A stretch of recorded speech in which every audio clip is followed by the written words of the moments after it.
Sebuah karya terbaik dari Eza Mintarja, kelanjutan dari kisah Pelangi di Langit Singasari yang telah kami tayangkan sebelumnya. Kisah kolosal bernuansa sejarah dan fiksi di kehidupan tanah Jawa dengan judul Bara di Atas Singgasana. Pada kesempatan yang sangat baik ini, kita masuk pada bagian yang pertama dengan episode Putra Mahkota. Sahabat Permata TV yang tercinta, saat ini kita sampai pada seri yang ke-25. Selamat menikmati.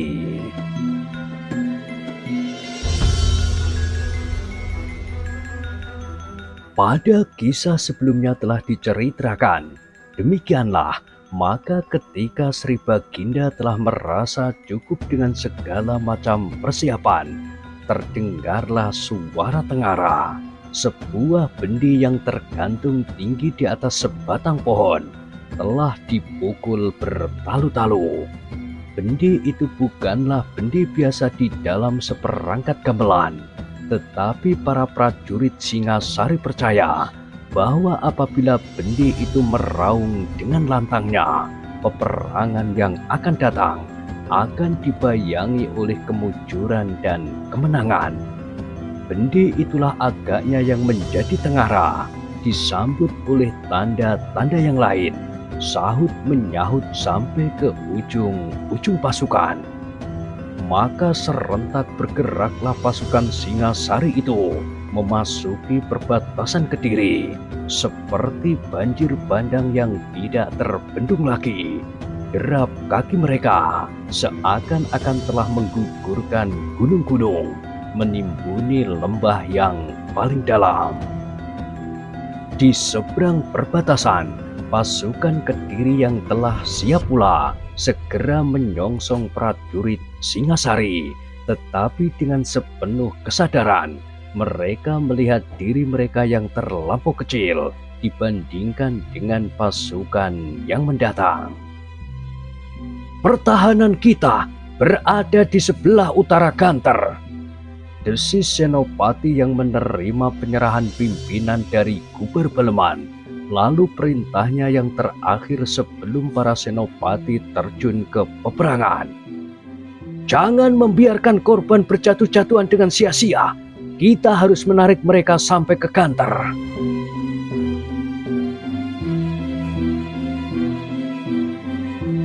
Tetapi senopati yang ada di perbatasan itu sama sekali tidak mengetahui apa yang sedang terjadi di batas pertahanan mereka yang terakhir itu.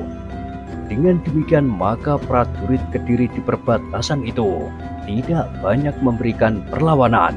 Mereka tidak begitu bodoh mengumpankan prajurit-prajuritnya gugur tanpa arti. Yang mereka lakukan hanyalah sekedar memperlambat kemajuan pasukan Singasari dengan kekuatan yang tidak seimbang. Sementara sekelompok kecil penghubung telah mendahului menyampaikan kabar penyerangan itu ke pertahanan di sebelah utara Ganter dengan kuda-kuda yang berlari bagaikan angin. Di saat pasukan Pujang Warit mulai bergerak mendekati pemusatan pasukan Mahesa Walungan, itulah penghubung dari perbatasan memasuki daerah pertahanan di sebelah utara Ganter. Dengan nafas terengah-engah dilaporkannya apa yang telah terjadi di perbatasan. Pasukan Singasari bagaikan banjir telah melanda pertahanan pasukan Kediri di perbatasan. Tetapi seperti yang dipesankan Guber Baleman, pasukan perbatasan itu sama sekali tidak berusaha untuk menahan pasukan Singasari.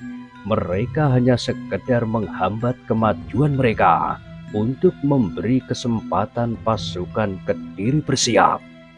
Senopati tertua yang mendapat tugas memimpin pasukan di sebelah utara Ganter, selagi Mahesa Walungan dan Guber Baleman tidak ada, itu pun segera memanggil senopati-senopati lainnya.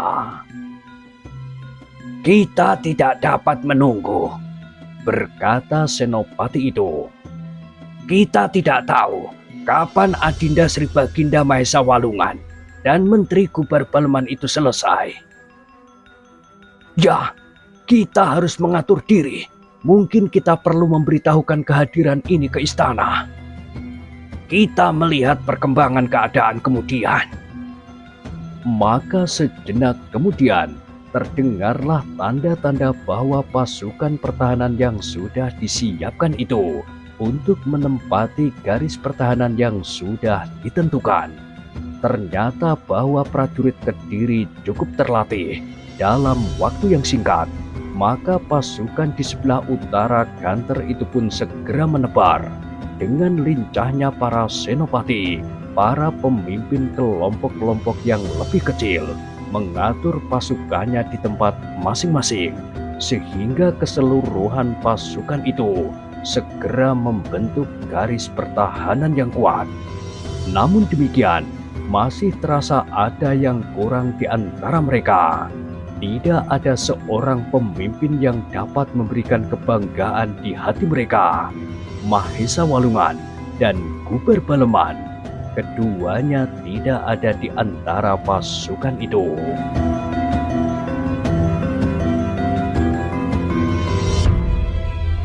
Ujang Warit yang mendekati tempat pertahanan itu pun segera mendapat laporan bahwa pasukan di sebelah utara Ganter itu sudah memasang gelar. Gila! Geram Ujang Warit. Apakah mereka benar-benar telah menentang kekuasaan Sri Baginda dengan perlawanan langsung? Itu adalah suatu pemberontakan. Tetapi, berkata petugas yang melaporkannya itu, mereka sama sekali tidak menghadapkan pasukannya kepada kita di sini. Lalu, dengan tergesa-gesa, mereka memasang gelar menghadap ke jalan induk yang menghubungkan Tumapel dan Kediri. Hai, Ujang Warit termangu-mangu sejenak.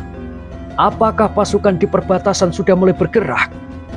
Dalam kebimbangan itu, beberapa orang pengawas yang mendapat laporan dari perbatasan bahwa pasukan Singosarilah itu, seorang dari mereka berkata, pasukan Mahesa Walungan tetap siap, tetapi menurut penilaian kami, mereka telah mendapat laporan dari perbatasan bahwa pasukan Singasari telah mulai bergerak.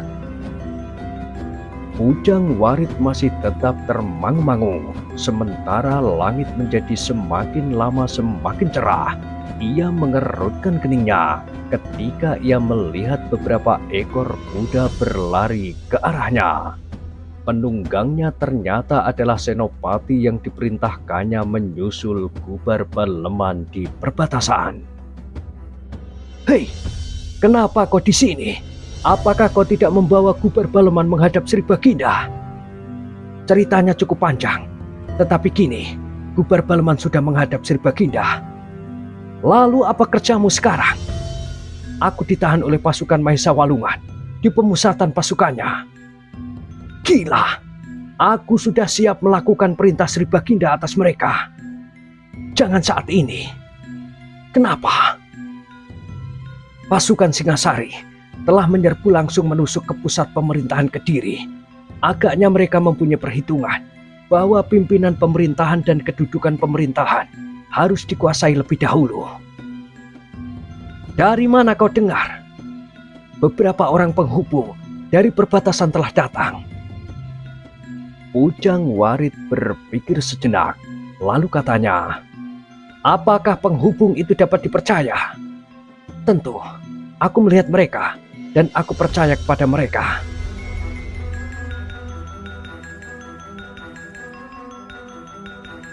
Ujang Warit menganggukkan kepalanya sejenak. Kemudian katanya, baiklah, aku akan menemui senopati yang memimpin pasukan Kediri di pertahanan itu. Akulah yang mendapat wewenang dari Sri Baginda untuk memegang seluruh pimpinan. Maksudmu?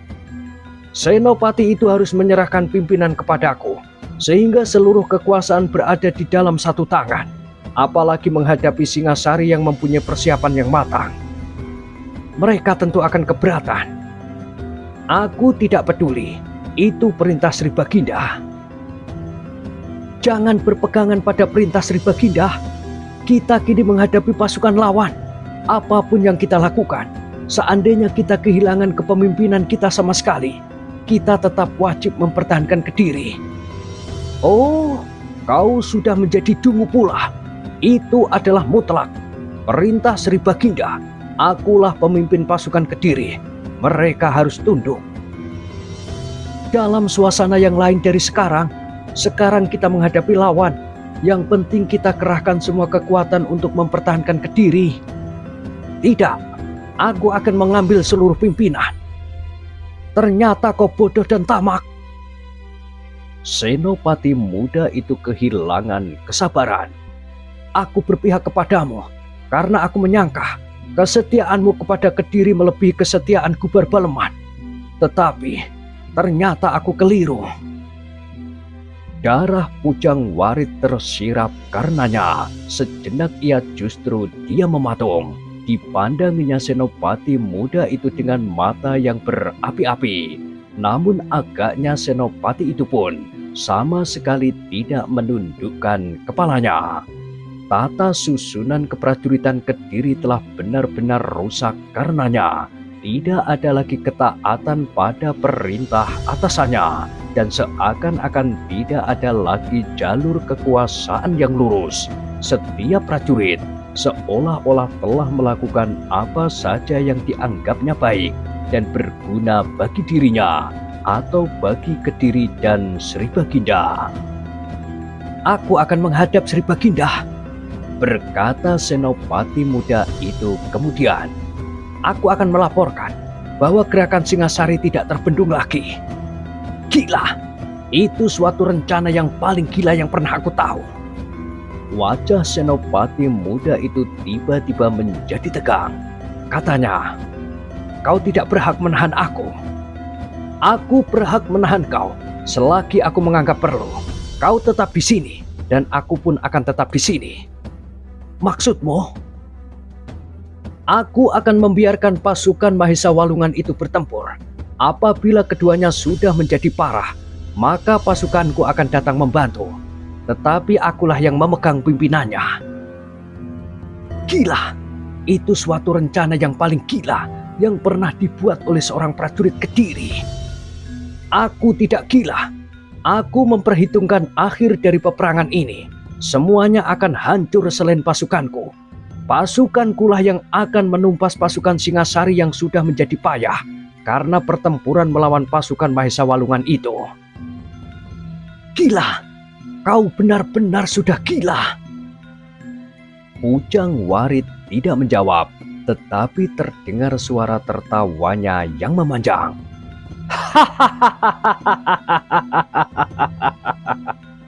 Cukup, teriak Senopati muda itu. Tetapi Pujang Warit masih tertawa terus. Bahkan ia berkata lantang, jangan menyesal kalau kau akan melihat aku memegang kekuasaan tunggal di Kediri sesudah Sri Baginda. Itu kalau kau masih hidup. Perbuatanmu kali ini telah menurunkan nilai namamu di hadapanku. Aku tidak peduli. Aku tidak memerlukan kau. Pujang Warit tertawa terus sambil mengangguk-anggukkan kepalanya. Ia berkata, kau tetap di sini. Senopati muda itu menggeram ketika ia berpaling dilihatnya beberapa orang prajurit ada di sekitarnya. Dengar, berkata Pujang Warit kemudian, aku akan tetap di sini. Sebentar lagi pasukan Singasari akan melanda pertahanan Mahesa Walungan yang sudah kehilangan pimpinan itu. Aku akan menjadi penonton. Baru kemudian aku akan datang dan menggilas pasukan Singasari itu. Senopati muda itu tidak menyahut, tetapi dadanya serasa menjadi retak karenanya. Akulah kelak yang akan menjadi Senopati Agung di Kediri, karena akulah yang telah berhasil menumpas pemberontakan Mahesa Walungan dan Gubar Baleman, sekaligus menyelamatkan Kediri dari serbuan Singasari. dan suara tertawa Bujang Warit semakin meninggi. Senopati muda yang masih duduk di atas punggung kudanya itu menggeram. Dadanya rasa-rasanya tidak dapat menampung lagi kekecewaan dan penyesalan yang menghentak-hentak. Tetapi semuanya sudah terlanjur. Terbayang di rongga matanya, pasukan Singasari bagaikan banjir bandang maju terus, mendesak pasukan Kediri yang tidak seberapa kuatnya di perbatasan. Kemudian banjir itu akan membentur pertahanan di sebelah utara Ganter. Tetapi pertahanan itu tidak dipimpin oleh seorang yang pantas dipercaya untuk memimpin perang yang demikian besar. Dan tanpa sesadarnya, Senopati muda itu tiba-tiba berkata, "Apakah kalau kau menahan aku di sini, kau sangka tidak ada seorang pun yang akan melaporkannya kepada Sri Baginda? Baginda tidak akan mengakui siapapun yang bukan utusanku." "Bohong! Aku yakin kalau ada seseorang menghadap Sri Baginda, maka orang itu akan mengalami beberapa kesulitan. Ia tidak akan dapat masuk regol istana. Seandainya ia dapat masuk dan menghadap Sri Baginda sekalipun, Sri Baginda tidak akan mempercayainya, seperti Sri Baginda sudah tidak mempercayai Mahesa Walungan dan juga Gubar Baleman. Tetapi masalah ini adalah masalah Kediri, bukan masalah nafsu seseorang. Aku tahu dan aku memanfaatkan keadaan ini. Aku sama sekali tidak akan berkhianat terhadap Kediri. Aku tidak akan membiarkan Kediri hancur, tetapi aku memperhitungkan seluruh perkembangan keadaan." Senopati muda itu terdiam. Dilihatnya beberapa orang prajurit berdiri di sekitarnya. Di sebelah menyebelah Bujang Warit dan di belakang mereka adalah sepasukan prajurit yang sudah siap untuk membayangi prajurit Mahesa Walungan. Terdengar Senopati muda itu mengeluh. Ia menyesali kebodohannya selama ini. "Lalu, apakah aku akan diam saja setelah aku mengakui kebodohan itu?" Pertanyaan itu telah mengganggu hatinya. Ia menjadi ngeri apabila sekali lagi terbayang pasukan Singasari yang menjadi semakin dekat. Sekilas ditatapnya matahari yang mulai memanjat langit. Penghubung berkuda yang mengabarkan kemajuan pasukan Singasari itu telah datang beberapa saat yang lampau. Karena itu, maka pasukan yang tidak tertahankan itu pasti sudah menjadi semakin dekat. Kalau Mahesa Walungan dan Gubar Baleman kemudian mengetahui apakah ia dapat berbuat sesuatu, atau bahkan keduanya sudah menjalani hukuman mati, dalam keadaan yang sulit itu, Senopati muda itu pun dengan tiba-tiba saja telah menarik kendali kudanya, kemudian memukul perutnya sekuat-kuat tenaganya, sehingga kuda itu pun terkejut dan melompat sambil meringkik. Beberapa orang prajurit yang terkejut berloncatan menepi ketika kuda itu berlari meninggalkan mereka. Sejenak Bujang Warit terpukau oleh sikap Senopati muda itu, namun kemudian ia sadar bahwa Senopati itu tidak boleh meninggalkannya dan apalagi menyampaikan kepada Sri Baginda apa yang sedang dilakukannya sekarang. Karena itu, maka sejenak kemudian ia berteriak, "Tahan! Tahan dia!" Tetapi kuda itu berlari semakin kencang, sehingga Bujang Warit tidak dapat menunggu prajurit-prajurit yang terpesona itu menyadari keadaan. Dengan tangkasnya, Bujang Warit sendiri meloncat merebut sebatang tombak pendek seorang prajurit yang berdiri membeku. Dengan sekuat tenaga, tombak itu pun dilontarkannya dengan sepenuh tenaga. Tetapi Senopati pilihan yang tidak saja sekedar tenaga wantah, tombak pendek itu meluncur dengan cepatnya, menyusul Senopati muda yang duduk di atas punggung kudanya. Senopati itu tidak sempat berpaling, sehingga ia tidak tahu bahwa sepucuk mata tombak telah mengejarnya. Ia mengadu pendek ketika tiba-tiba saja terasa sesuatu menyengat pundaknya. Bahkan kemudian terasa seakan-akan pundaknya dibebani oleh sesuatu yang berat sekali. Baru sejenak kemudian, ia menyadari apa yang telah terjadi atas dirinya. Namun sementara itu, kudanya masih berlari terus, dan Senopati muda yang menyadari keadaannya itu tetap bertahan untuk masih berada di atas punggung kudanya yang berlari semakin kencang. Tombak yang melekat di pundaknya itu semakin lama terasa menjadi semakin berat, sedangkan darah mengalir dari lukanya semakin lama semakin deras. Di perbatasan kota Senopati itu hampir kehabisan tenaga. Dengan wajah pucat ia singgah di sebuah gardu penjagaan. "Hei, kau kenapa?" bertanya seorang prajurit yang bertugas. "Tolong cabutlah tombak ini.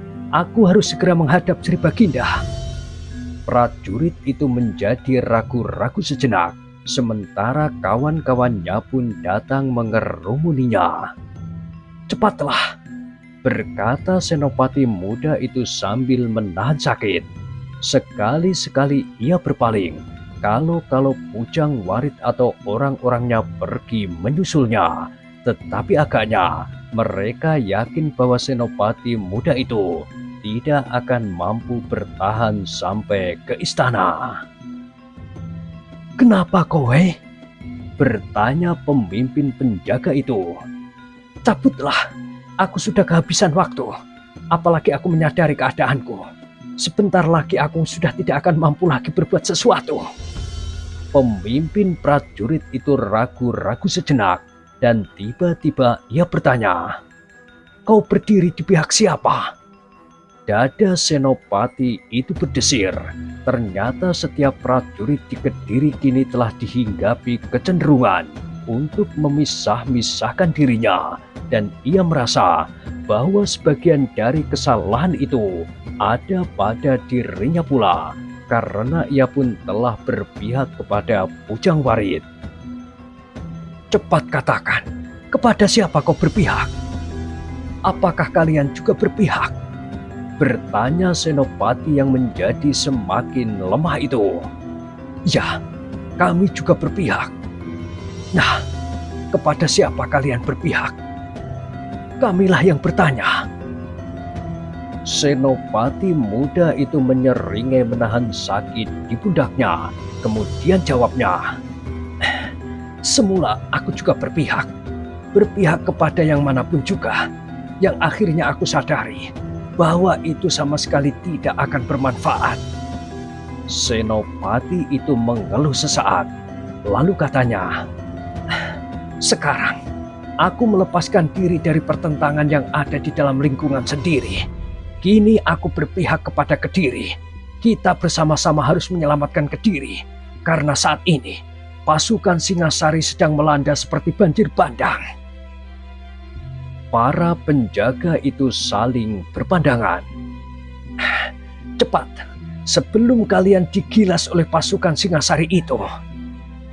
Pemimpin penjaga itu masih ragu-ragu sejenak, kemudian dianggukkannya kepalanya ketika seseorang maju setapak mendekati Senopati yang luka itu.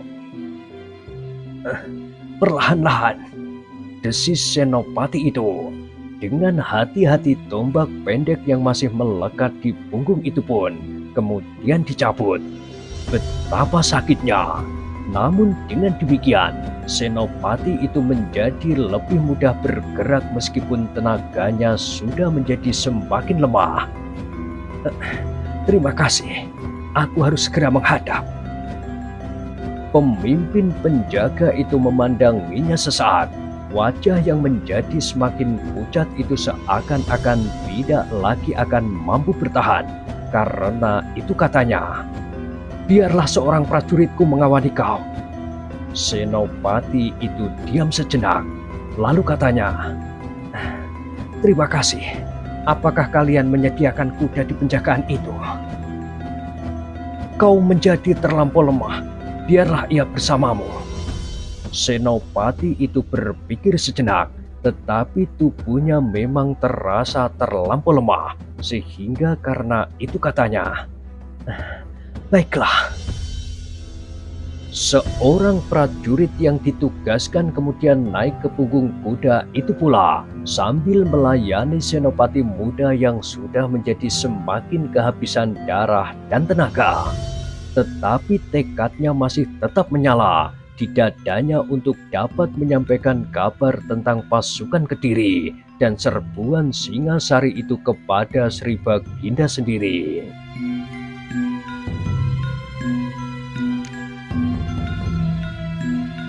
Meskipun terasa terlampau berat, kuda yang dibebani oleh dua orang prajurit itu pun berlari menyelusuri jalan-jalan kota menuju ke istana. Beberapa orang yang menyaksikan mereka berdua menjadi heran, namun tidak seorang pun yang sempat bertanya karena kuda itu berlari semakin kencang. Berhenti! Perintah para prajurit yang ada di regel istana. Kuda itu pun berhenti sejenak. Ketika senopati itu mengangkat wajahnya, dilihatnya beberapa orang prajurit pengawal berdiri tegak di depan gerbang. Aku akan menghadap Sri Baginda, desis senopati yang terluka itu. Para prajurit itu termenung sejenak. Mereka menjadi bertanya-tanya di dalam hati, kenapa prajurit yang datang itu terluka, dan dengan tergesa-gesa ingin menghadap Sri Baginda. Aku harus mengatakan sesuatu sebelum aku mati, berkata senopati itu. Apakah kau berpihak kepada Mahesa Walungan? Bertanya pengawal di muka gerbang itu.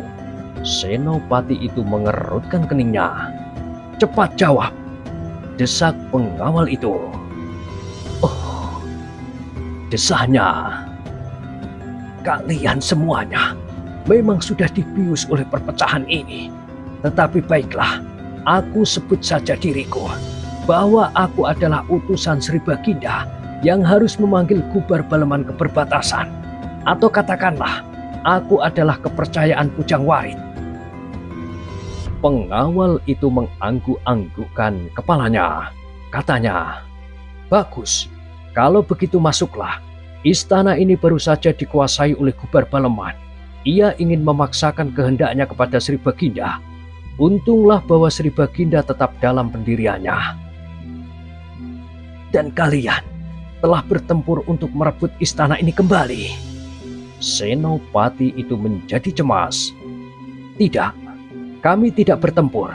Gubar Baleman telah menarik prajurit-prajuritnya yang kini dikumpulkan di halaman belakang istana.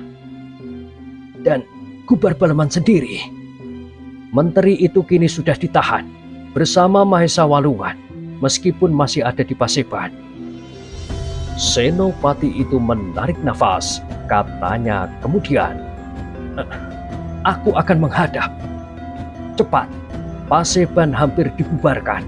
Mereka tinggal menunggu keputusan Sri Baginda.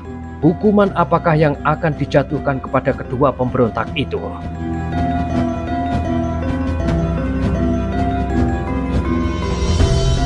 Darah senopati muda itu tersirap. Kemudian kudanya segera memasuki regel istana.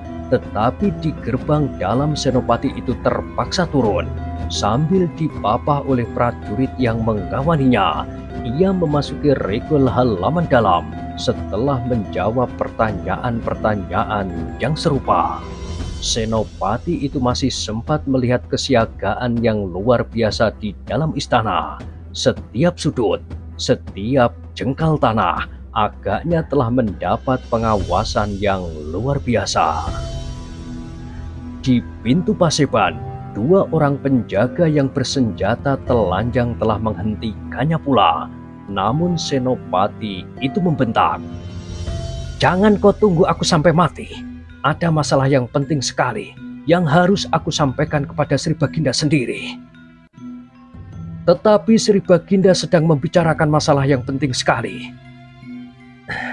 Aku tahu, Sri Baginda sedang mempertimbangkan hukuman bagi Mahesa Walungan dan Kubar Baleman. Kedua penjaga itu menjadi ragu-ragu. Sementara itu Senopati itu pun mendekat tanpa menghiraukan lagi kedua penjaga di bawah tangga. Dan dari luar pintu paseban, Senopati itu mendengar seseorang berkata, "Mereka memang harus dihukum mati, tuanku. Hamba tahu pasti apa saja yang telah mereka perbuat. Meskipun Angger Mahesa Walungan adalah adinda Sri Baginda, tetapi bagaikan duri yang menyusup di dalam daging, maka duri itu harus dicungkil dan disingkirkan." Suara itu patah sejenak, namun kemudian disambungnya.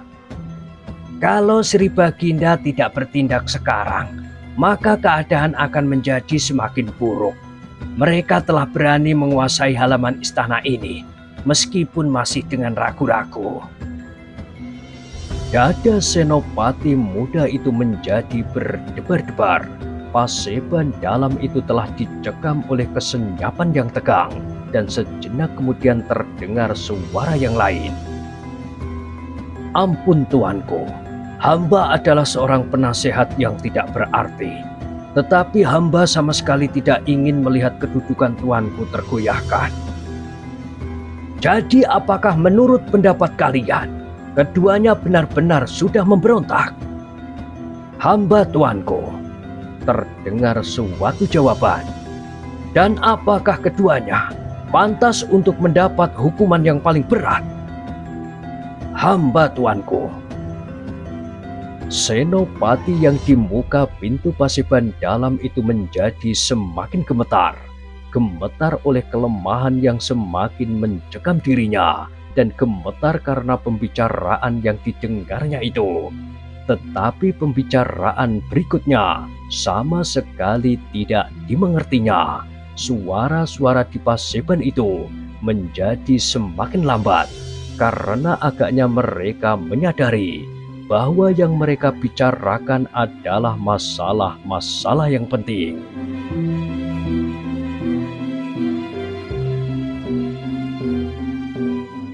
Nah, bagaimanakah kisah selanjutnya? Silahkan ikuti terus kisah Bara di Atas Singgasana pada kesempatan berikutnya. Sampai jumpa.